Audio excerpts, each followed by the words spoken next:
This is an incredibly important topic and something that I think we should be talking about more. In 2002, 22 years ago, is absolutely horrendous to me. Welcome back to another episode of Reproductive Health News Roundup, which is being called many other things based on polling done in the community tab, but I disagreed with the response and I get veto power. So for now, we're sticking with Reproductive News Roundup. Let's just go right into it then. The first story we're going to talk about today is Georgia's 6-week abortion ban being struck down. Essentially, Judge McBurney in Georgia said that the 6-week abortion ban was not constitutional.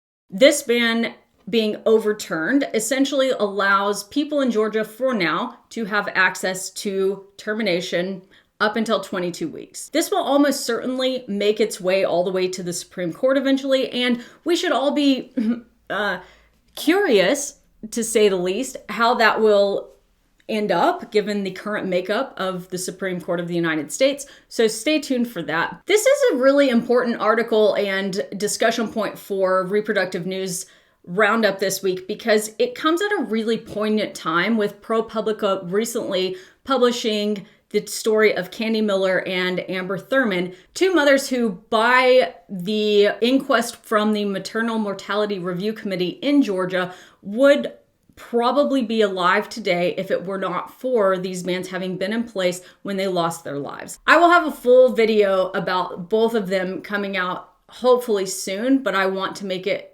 really detailed and give a lot of information, and so it's not quite ready yet. But basically what you need to know is that both of these women, according to the Maternal Mortality Review Committee who went through their deaths, would probably be alive if not for these abortion bans. So in this case in particular, Judge McBurney essentially found that the 6-week ban passed in 2019 but not enacted until 2022 went against Georgia's constitution, and that he would allow them to strike that down and Georgians to have access to reproductive health care like abortion. Judge McBurney wrote in his 26-page ruling, "A review of our higher court's interpretations of liberty demonstrates that liberty in Georgia includes in its meaning, in its protections, and in its bundle of rights the power of a woman to control her own body, to decide what happens to it and in it, and to reject state interference with her health care choices." He went on to say that power is not, however, unlimited. When a fetus grows inside a woman and reaches viability, when society can assume care and responsibility for that separate life, then and only then may society intervene. Honestly, that is, I think, a very, very measured and reasonable thing to say. And I love the wording of women in Georgia should be allowed to decide what goes on inside their own body and that they have a right to reject state interference with healthcare choices. We stand Judge McBurney at the moment. I know nothing else about him, so if he's problematic in other ways, I'm sorry. This is only in reference to this specifically. A spokeswoman for the Georgia Attorney General, who is notably a very right-wing Republican, has said that they would appeal this ruling, and that surprised absolutely nobody. Moving on to the next story, which is a recently published journal article in Obstetrics and Gynecology, has said that there is a very significant decline in prescriptions for birth control pills and emergency contraception that occurred in line with abortion restrictions going into place post the Dobbs decision. So the findings from the study essentially looked at 143 million prescriptions starting from March of 2021 and going until October of 2023. And they noted that as soon as Roe v. Wade was overturned, there began a steep decline in the prescriptions people were filling at pharmacies for both of these medications, birth control pills and emergency contraceptive pills. Perhaps what I find scariest in all of this data was that there was a 65% decline in emergency contraceptive prescription fills or purchases from pharmacies, specifically in states that had restrictive abortion access as compared to states that didn't. There's a lot of things that go into deciding why this happens. One of them is probably a lack of access with regards to family planning clinics shutting down after the Dobbs decision. Another one is that There is a very clear propaganda effort to equate emergency contraception, like the morning after pill, with abortion. And it is unequivocally not an abortion pill, but the graying of what is and isn't abortion has led to people in these states being confused about what is or isn't legal, and likely, as evidenced by the data, not seeking out these methods of pregnancy prevention as frequently. I hope that another part of this is that people are seeking out more long-acting reversible contraceptives like IUDs, the Nexplanon or subdermal implant, Depo-Provera, injectable every 3 months. Hopefully, some of this decline in oral contraceptive pills and emergency contraceptive use is related to long-acting or permanent types of birth control. But I don't think, actually, I know that all of it is not. So these are things we need to be aware of, that abortion restrictions, like we have talked about all along on this channel, do not only impact people seeking elective termination and decrease that. Even if you're against elective termination, you should know how these blanket laws and legislation affect things so far outside of that. Moving on to news story number 3 is a publication regarding menopause and hormone use. Basically comes down to saying that a very low percentage of the people who probably would benefit from hormone replacement therapy after menopause are actually being prescribed that or recommended it.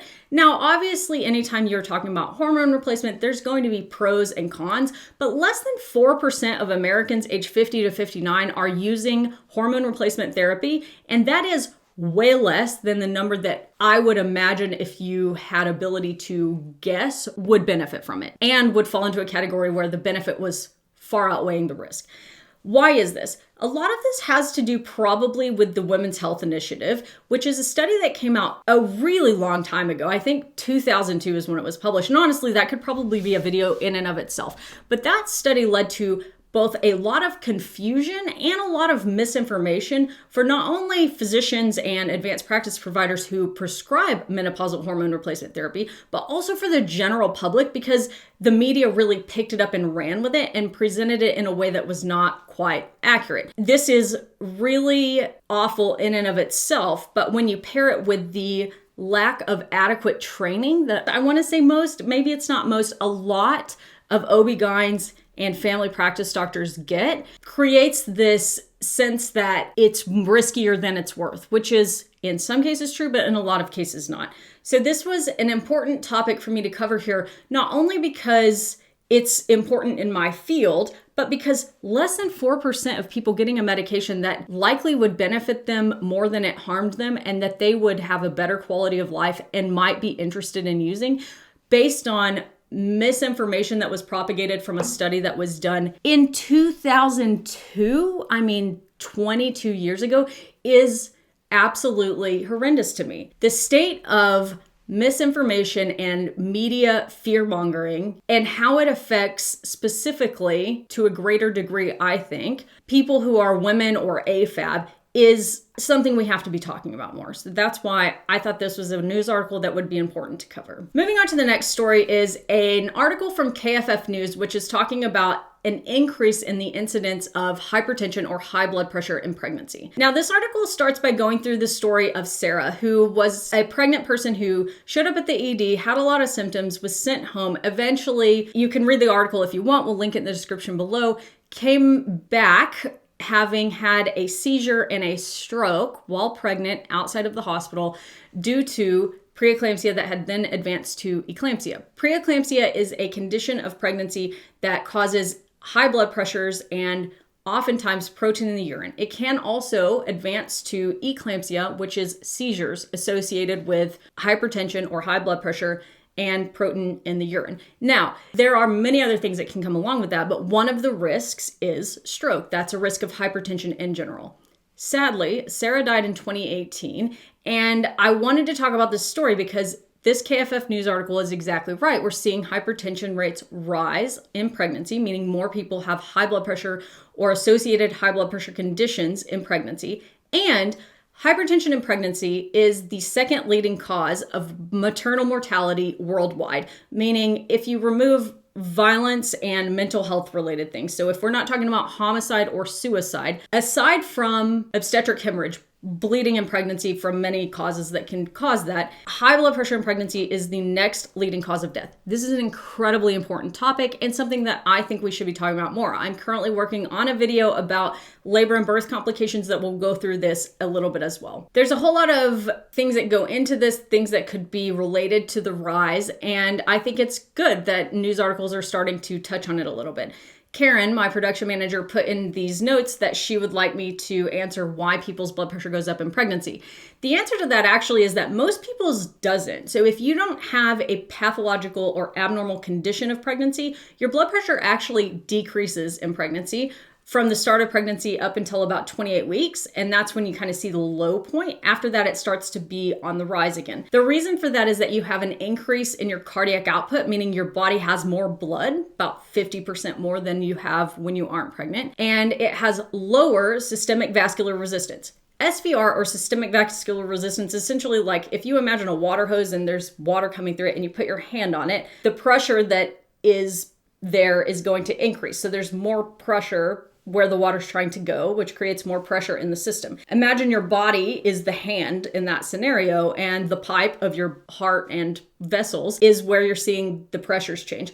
You have more blood flow, but you have decreased resistance, and that decreased resistance is because there's more vascular bed. The blood's going more places. You now have a placenta and a fetus to send the blood to, and you have dilation of the vessels, vasodilation, related to mainly progesterone and estrogen changes in pregnancy that are related to hormones that create more nitric oxide and relax the smooth muscles of your body, including your blood vessels. So more cardiac output, more blood essentially, and lower resistance in your body means normally you see blood pressures decrease in pregnancy. That's why when we start seeing them increase in pregnancy, this is worrisome and abnormal. The causes of hypertension in pregnancy vary greatly, and we don't have time in this video to get into all of them, but we can talk about more of that in the birth complications video that we are making as we speak. I worked on the information just before I filmed this. That's all for the reproductive news roundup for this week. I hope that you will continue to come back for these. I think it's really fun to make. It helps me stay up to date on some things, and I hope that you're learning something in the process. If you are, put it in the comments down below. I'd love to hear what you learned. If you have any suggestions, comments, questions, put those in the comments down below as well. Word on the street is that a lot of you are not subscribed, but still showing up to watch the videos, which I love. But if you're showing up to watch the videos and you want to be subscribed, we'd love to have you. I talk about all things periods, pregnancy, and everything in between. I'll see you next Monday.